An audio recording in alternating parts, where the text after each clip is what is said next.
जय माँ Durge my dear beautiful souls and I hope आप सभी बहुत अच्छे होंगे। सो इस पिका कार्ड रीडिंग में हम चेक करेंगे आपके और आपके पर्सन, आपके पार्टनर, आपके स्पाउस, आपके लवर, आपके गर्लफ्रेंड या बॉयफ्रेंड के साथ आपकी कंपैटिबिलिटी कैसी है, mental, emotional, physical and spiritual compatibility. साथ ही हम देखेंगे कि क्या स्पेशल गाइडेंस दी जा रही है जिसको इम्प्लीमेंट करके आप इस कंपैटिबिलिटी को और बेहतर और स्ट्रॉन्ग बना सकते हैं एंड अपने रिश्ते को और ज़्यादा फ्लरिश कर सकते हैं। सो ये एक टाइमलेस रीडिंग है, इसे आप कभी भी देख सकते हैं। ऑल्सो इस पिका कार्ड रीडिंग में 2 पाइल्स आपको स्क्रीन पर नज़र आएंगी जिनमें से एक आपको चूज़ करना है। और अगर दोनों ही पाइल्स आपको अपनी तरफ अट्रैक्ट करती है तो दोनों ही पाइल्स आप देख सकते हैं, दोनों ही रीडिंग्स को आप देख सकते हैं, बिकॉज दोनों में आपके लिए इन्फॉर्मेशन हो सकती है। टाइम स्टैम्प्स आपको डिस्क्रिप्शन में मिल जाएगा जहाँ से डायरेक्टली आप अपनी रीडिंग को चेक कर सकते हैं। Also keep it in your mind कि ये एक जनरल रीडिंग है, सो इसमें बहुत सारी चीज़ें आपसे रेजोनेट कर सकती है, कुछ नहीं भी कर सकती हैं, तो उतना ही ले जितना आपसे रेजोनेट करता है। सो अब चलिए शुरू करते हैं। Now close your eyes, take a deep breath, exhale. Once more, take a deep breath, exhale. Take a deep breath, exhale, and visualize your partner's image. Think about your partner, and now open your eyes and choose your pile. And I hope आपने choose कर लिया होगा। So let's see कि जिन्होंने pile 1 choose किया है उनकी और उनके पर्सन के बीच में mental, emotional, physical and spiritual compatibility कैसी है, साथ ही क्या स्पेशल गाइडेंस है for pile 1।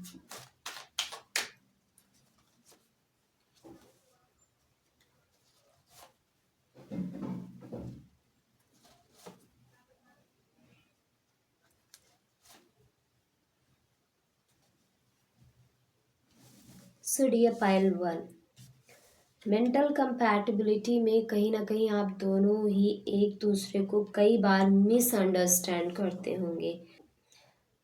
Most of the time एक दूसरे के आइडियाज़ के साथ आप एग्री नहीं करते होंगे, एक दूसरे के प्लान्स को उतने अच्छे से नहीं समझते हैं या एक दूसरे को समझा नहीं पाते हैं। कहीं ना कहीं मेंटली स्ट्रगल करना पड़ता है आप दोनों को ही एक दूसरे को समझाने के लिए, कन्विंस करने के लिए, अपनी बातों से, अपने आइडियाज़ से, अपने परसेप्शन से कि आप क्या सोच रहे हैं, आप क्या प्लान कर रहे हैं, आप क्या करना चाहते हैं एंड आपके पर्सन को क्या करना चाहिए, कैसे उनको प्लान करना चाहिए।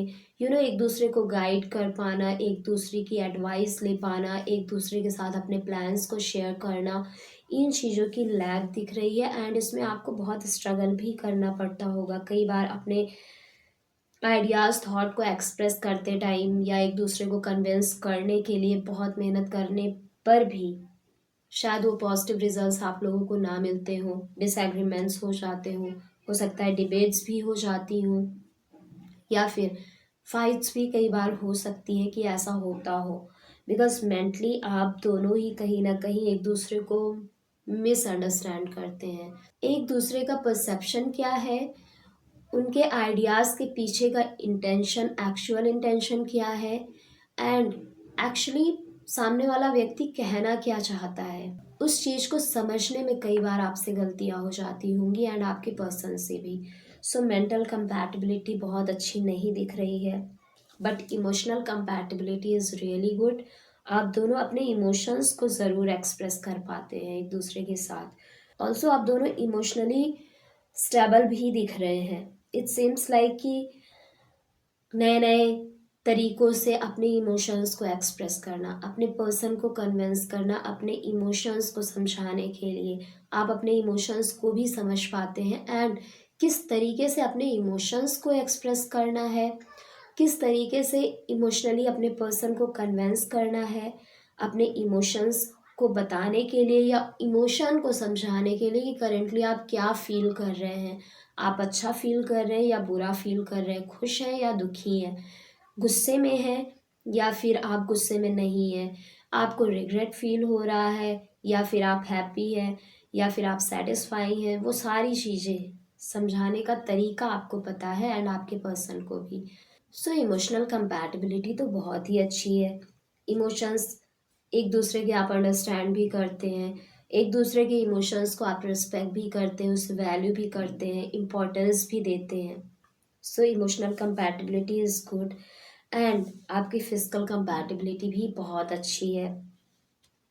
एक दूसरे के पास अवेलेबल होना, फिजिकली एक दूसरे को सपोर्ट करना and physically quality time spend करना एक दूसरे के साथ, ये सारी चीज़ें आप करते हैं। सो फिजिकल कंपैटिबिलिटी भी अच्छी है, जहाँ पर फिजिकली एक दूसरे के लिए अवेलेबल होना है, एक दूसरे के लिए स्टैंड लेना है, फिजिकली जहाँ पर एक दूसरे की ज़रूरत है हमेशा अवेलेबल रहते हैं। सो फिजिकल कंपैटिबिलिटी भी बहुत अच्छी है एंड स्पिरिचुअल कंपैटिबिलिटी भी आप दोनों की अच्छी है। एक दूसरे के वैल्यूज़ को, बिलीव्स को आप दोनों ही रिस्पेक्ट देते हैं। बट कई बार ऐसा भी होता होगा कि आप दोनों एक दूसरे के वैल्यूज़ को, उनके बिलीफ सिस्टम को थोड़ा अपोज करते होंगे, या फिर अंदर से ऐसे आता होगा कि अपोज करना है, मुझे नहीं मानना है। क्या आपके बिलीव्स हैं, क्या आपका कल्चर है, क्या आपके वैल्यूज़ हैं, क्या आपके मोरल हैं, मुझे इससे कोई ख़ास मतलब नहीं है। ऐसी भी फीलिंग्स हो सकता है आती हो, बट अदर ओवरऑल ऐसे फीलिंग आने के बाद भी सामने से आप एक्सेप्ट ही करते हैं एंड एक दूसरे के वैल्यूज़ को, बिलीव्स को हमेशा इम्पोर्टेंस भी देते हैं एंड रिस्पेक्ट भी देते हैं। सो इश्यूज आ रहा है मेंटल कंपैटिबिलिटी में एंड लेट्स सी कि आप दोनों के लिए गाइडेंस क्या है।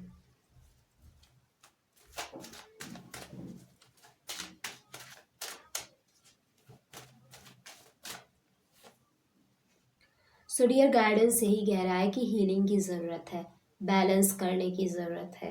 कहीं ना कहीं अगर मेंटल कंपैटिबिलिटी में इशू आ रहा है तो ये भी हो सकता है कि कहीं ना कहीं आपका सबकॉन्शियस माइंड ट्रिगर होता है एंड आपके सबकॉन्शियस माइंड में ऑलरेडी कुछ नेगेटिविटी है, कुछ नेगेटिव परसेप्शन या मिसअंडरस्टैंडिंग है एक दूसरे को लेकर, एक दूसरे के आइडियाज़ को लेकर। हो सकता है कि कुछ चीज़ें आपके सबकॉन्शियस में पास्ट लाइफ से भी आई हो, बिकॉज हमारा सबकॉन्शियस माइंड हमारे लाइफ टाइम इवेंट्स को, मेमोरीज को एंड जितने भी लाइव्स हमने अभी तक जी हैं एंड जो भी एक्सपीरियंस किया है, उन मेमोरीज को वो अपने अंदर संभाल कर रखता है एंड वो ट्रिगर होते रहते हैं टाइम टू टाइम। हमें ऐसे नहीं पता चलता कि क्या चीज़ ट्रिगर हुई है, बट वो मेमोरीज, वो अंदर बैठे जो इमोशंस हैं, वो किसी इवेंट से, किसी वर्ड से, किसी म्यूज़िक से या किसी फ्रेगरेंस से, जो कहीं ना कहीं जिस टाइम हमने उस नेगेटिव एक्सपीरियंस को लिया एंड वो चीज़ें हमारे सबकॉन्शियस में गई, उस टाइम जो इवेंट हुआ था, जैसे वर्ड्स हमने सुने थे, जो हमने उन वर्ड्स के वजह से फील किया था, या जो उस टाइम फ्रेगरेंस थी या जो भी इवेंट्स थी, उनकी वजह से जो नेगेटिव इमोशंस हमने एक्सपीरियंस किए थे, वो चीज़ें ट्रिगर हो जाती हैं। हमें समझ नहीं आता ऐसा क्यों हो रहा है आखिर, बट वो चीज़ें हो जाती हैं। तो ज़रूरत है अपने सबकॉन्शियस की हीलिंग करना एंड अपने सबकॉन्शियस एंड कॉन्शियस माइंड को अलाइनमेंट में लाना। सो फर्स्टली ज़रूरत है हमें खुद पर काम करने की। दैट्स मीन कि फर्स्टली आपको अपने ऊपर काम करना पड़ेगा। जब भी आप मेंटली ट्रिगर होते हो अपने पर्सन से या उनके किसी थॉट से, उनके किसी आइडियाज़ से, देन आपको फिगर आउट करना पड़ेगा कि आखिर ऐसा क्यों हो रहा है एंड उसको रिलीज़ करना पड़ेगा। रिलीज़ आप कई तरीके से कर सकते हैं। आप मेडिटेशन कर सकते हैं एंड ड्यूरिंग द मेडिटेशन जब आप थोड़ा डीप चले जाते हैं, जब आप अल्फ़ा फ्रिक्वेंसी में जाते हैं, थोड़ा शांत होते हैं, then start to think about that thought, that ideas जिसने आपको ट्रिगर किया है। एंड जब वो ट्रिगर, वो चीज़ सोचेंगे एंड वापस से वही इमोशंस क्रिएट होंगे, वापस से उस इमोशन को आप जिएंगे उस टाइम, देन आपको रिलीज़ रिलीज़ रिलीज़ कहना है। एंड ऐसा अगर आप 1 हफ्ते तक प्रैक्टिस करते हैं, आप खुद में चेंजेस पाएंगे एंड ये जो मेंटली ट्रिगर होता है आपको, वो चीज़ें धीरे धीरे ख़त्म हो जाएंगी। दूसरा, आप होपोनोपोनो प्रेयर के थ्रू इसे रिलीज़ कर सकते हैं। तीसरा, आप राइटिंग करके भी इसे रिलीज कर सकते हैं, बट एक बार में हो सकता है ये चीज़ें ना हो। बट ऐसा भी हो सकता है कि कई लोगों को एक बार में ही इससे रिलीफ मिल जाए। सो अगर आपको फर्स्ट टाइम में ही रिलीफ मिल जाता है तो आप अपने अंदर चेंजेस ज़रूर देखेंगे। अगर नहीं होता है तो आप इसे रिपीटेडली एटलीस्ट 7 डेज तक करें एंड देखिए, अगर आपके अंदर चेंजेस आते हैं देन आप इसे और कंटिन्यू कर सकते हैं दूसरी चीज़ों को लेकर भी जो आपको ट्रिगर करती है negatively without any reason. At that point of time you can heal yourself. So dear, अपने आप पर काम करना शुरू करेंगे एंड अपने थॉट्स में बैलेंस करिए।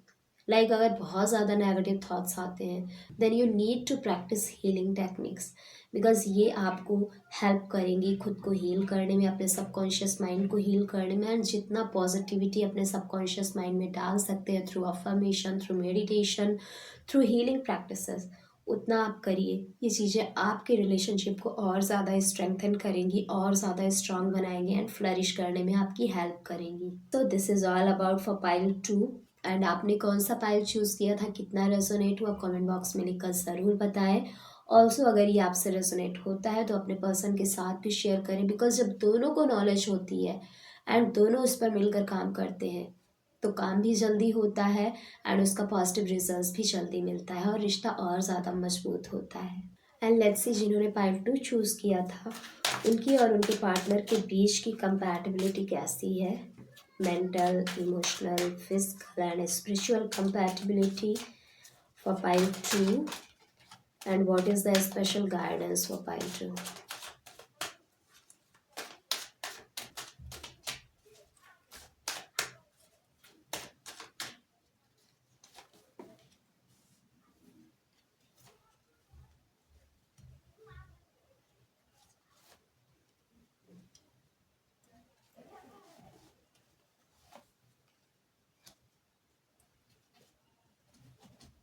Okay, so dear pile 2, आपके और आपके पर्सन का विज़न बहुत ज़्यादा लॉन्ग टर्म होता है। जो भी आप फ्यूचर प्लानिंग करते हैं, जो भी जिन भी चीज़ को लेकर आप प्लानिंग करते हैं या आइडियाज़ एक दूसरे को शेयर करते हैं, वो बहुत लॉन्ग टर्म का होता है। फ्यूचरिस्टिक पर्सन है आप दोनों ही।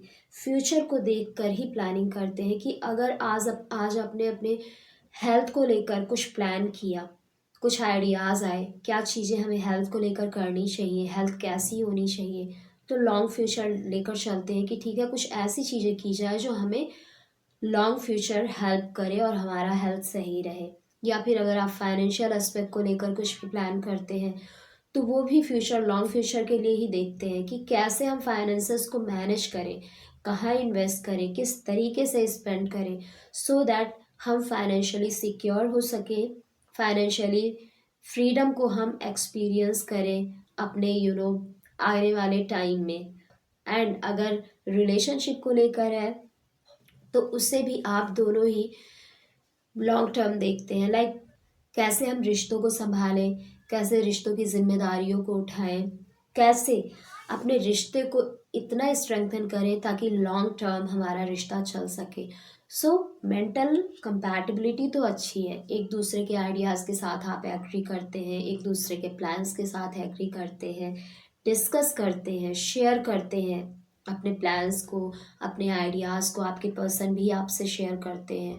एंड मेंटली आप दोनों ही एक दूसरे को लेकर काफ़ी सेटिस्फाई रहते हैं, बिकॉज आप दोनों का विजन एक जैसा है, आप दोनों की सोच एक जैसी है, आप दोनों एक तरीके से सोचते हैं। सो दैट लाइफ के किसी भी एस्पेक्ट को लेकर कुछ भी प्लान करें तो वो लाइफ लॉन्ग या लॉन्ग टर्म चले, ऐसी थॉट्स रखते हैं आप दोनों ही, ऐसा सोचते हैं। दैट इज़ वाई दोनों एक दूसरे के साथ most of the time agree करते हैं, एक दूसरे के आइडियाज़ से, एक दूसरे के प्लान से।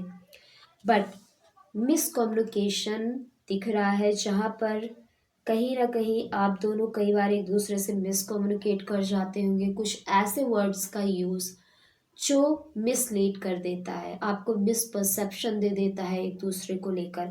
एंड अपनी फीलिंग को एक्सप्रेस करते टाइम ये ज़्यादा होता है आप दोनों के साथ ही। अपनी फीलिंग्स को आप एक दूसरे के साथ उतने प्रॉपर तरीके से एक्सप्रेस नहीं कर पाते हैं। And during expressing your feelings in front of your person, कई बार कुछ नेगेटिव तरीके से बोल देते हैं, लाइक जैसी सिचुएशन थी या जैसा इवेंट था जिसकी वजह से आपने इमोशनली कुछ नेगेटिव फील किया या कुछ पॉजिटिव फील किया, एंड अब वो चीज़ एक्सप्रेस करनी है, तो ऑब्वियसली आप, ऐसा तो है नहीं कि इमोशन दिख रहा है या इमोशन को रख देना है सामने, ऑब्वियसली आप वर्ड्स में ही बताएंगे।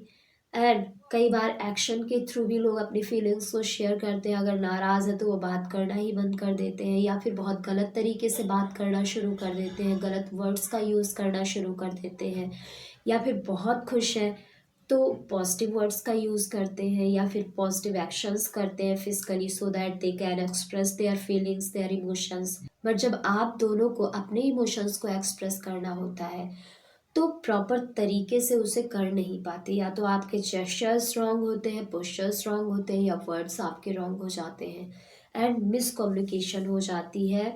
हो सकता है इनकरेक्ट आप वर्ड्स का यूज़ करते हो, जहाँ पर जिस वर्ड का यूज़ करना है, जिस फीलिंग को, जिस इंटेंशन से आप एक्सप्रेस कर रहे हैं, वो आपका पर्सन उस इंटेंशन को नहीं समझ पाते हैं, वो गलत तरीके से सोच बैठते हैं कि अच्छा आप ऐसा महसूस कर रहे हो, दैट्स मीन कि यू नो आपके परसेप्शन गलत है उन चीज़ों को लेकर या आपकी इंटेंशन गलत है, एंड ऐसा आपके साथ भी होता है। So communication lack and miscommunication show कर रहा है डियर, इमोशंस को स्पेशली एक्सप्रेस करने में।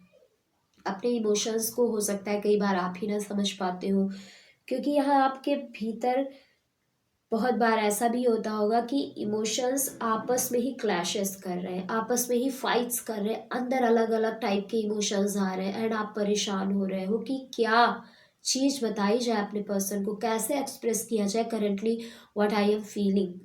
सो इन चीज़ को उस टाइम आप एक्सप्रेस नहीं कर पाते एंड आपके पर्सन भी। सो इमोशंस एक्सप्रेस करने में इश्यूज आते हैं आप दोनों को ही। इमोशनल कंपैटिबिलिटी उतनी अच्छी नहीं दिख रही है, but physical compatibility is really great. आप फिजिकली अवेलेबल होते हैं, एक दूसरे को प्रॉपर टाइम देते हैं, क्वालिटी टाइम भी फिजिकली स्पेंड करते हैं। बट कई बार ऐसा हो सकता है कि थोड़े इमोशंस मिस हो जाते हों, लेकिन फिजिकल सपोर्ट आप एक दूसरे को प्रॉपर देते हैं। एक दूसरे को कहाँ फिजिकली एक दूसरे की नीड है, फिजिकली केयर करना एक दूसरे की, एक दूसरे की जिम्मेदारियों को उठाना एंड एक दूसरे के साथ थोड़ा टाइम भी स्पेंड करना फिजिकली अवेलेबल होकर, इन चीज़ों का ध्यान आप दोनों ही रखते हो। सो फिजिकल कंपैटिबिलिटी अच्छी है, but spiritual compatibility is not good. हो सकता है एक दूसरे के वैल्यूज़, बिलीफ सिस्टम के साथ आप दोनों एग्री ना करते हो, थोड़ा कम करते हो, उनके बिलीव्स अलग हैं। हो सकता है उनका वैल्यू ज़्यादातर, आपके पर्सन का वैल्यू मटेरियलिस्टिक लाइफ को डिवोटेड हो एंड आपका स्पिरिचुअल लाइफ को डिवोटेड हो, या फिर वो बहुत ज़्यादा फैमिली को लेकर चलते हो, आप करियर को लेकर चलते हो, या वो करियर को ज़्यादा वैल्यू देते हैं, आप अपने फैमिली को ज़्यादा वैल्यू करते हो। बट आपके वैल्यूज़ एंड बिलीफ सिस्टम थोड़े एक दूसरे से डिफरेंट है, वो ना तो एक दूसरे से बहुत ज़्यादा मैच करते हैं, आपका कल्चर भी डिफरेंट हो सकता है, डिफरेंट डिफरेंट कल्चर के हो सकते हैं, एंड एक दूसरे के कल्चर को एक्सेप्ट करना आपके आपको थोड़ा कठिनाई होती हो या आपके पर्सन को कठिनाई होती हो उसे एक्सेप्ट करने में। So believe values and culture को एक्सेप्ट करने में, उनको वैल्यू देने में, उनकी इम्पोर्टेंस को समझने में, इन चीज़ों में थोड़ी डिफ़िकल्टी सी दिख रही है आपके अंदर भी एंड आपके पर्सन के अंदर भी। आपका किस में ट्रस्ट है, उनका नहीं है। हो सकता है आप बहुत ज़्यादा गॉड लवर हो, गॉड में बहुत ज़्यादा फेथ हो एंड उन्हें ना हो, या उन्हें बहुत ज़्यादा हो, आप बहुत ज़्यादा प्रैक्टिकल हो। सो ऐसी इनकम्पैटिबिलिटी आप दोनों के बीच दिख रही है डियर। स्पिरिचुअल फील्ड में आप दोनों बहुत ज़्यादा कंपैटिबल नहीं है। Mental and physical compatibility is really good, but emotional and spiritual compatibility is not that great. And let's see कि गाइडेंस आपको क्या कहती है, क्या चीज़ आप कर सकते हैं अपने रिश्ते में, सो दैट ये रिश्ता और ज़्यादा फ्लरिश करे, आप दोनों के बीच की कंपैटिबिलिटी और ज़्यादा स्ट्रांग हो।